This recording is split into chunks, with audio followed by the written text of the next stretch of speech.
Injection کے ذریعے مادہ منویہ کو عورت کے رحم میں رکھنا، اگر کوئی عورت ایسی ہے اسے اولاد نہیں ہو، لاکھ علاج کرنے کے باوجود اولاد نہیں ہوئی، ڈاکٹر نے مشورہ دیا کہ اگر اسی کے خاوند کے نطفے کو ہی انجیکشن کے ذریعے اس کے رحم میں پہنچا دیا جائے تو یہ عمل صحیح ہے یا صحیح نہیں؟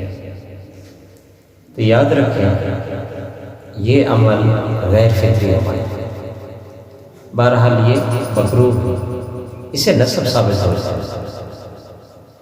دوسری بات کہ وہ مشت زنی سے مادہ منویہ کو خارج نہ کرے، اس سے وہ گناہ گار ہو۔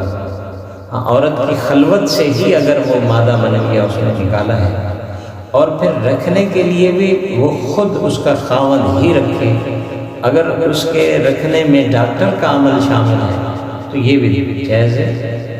کہیں بھی کسی کا بھی عمل اس میں شریک نہ ہو، اس میں عمل بھی کس کا ہونا چاہیے؟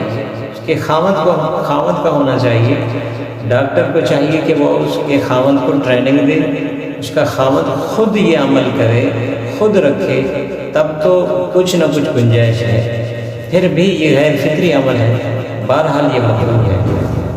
اسی طرح اگر اس کا خاوند اجازت دے دیتا ہے ڈاکٹروں کو کہ وہ رکھتے ہیں تو جان لیں کہ عورت کی جو شرمگاہ ہوتی ہے وہ اس کا سطر ہے، وہ بغیر کسی عذر شرعی کے اس کے بھلائی حصے کو دیکھنا بھی جائز نہیں ہے، تو اندر کے حصے کو دیکھنا کہاں تک جائز ہو؟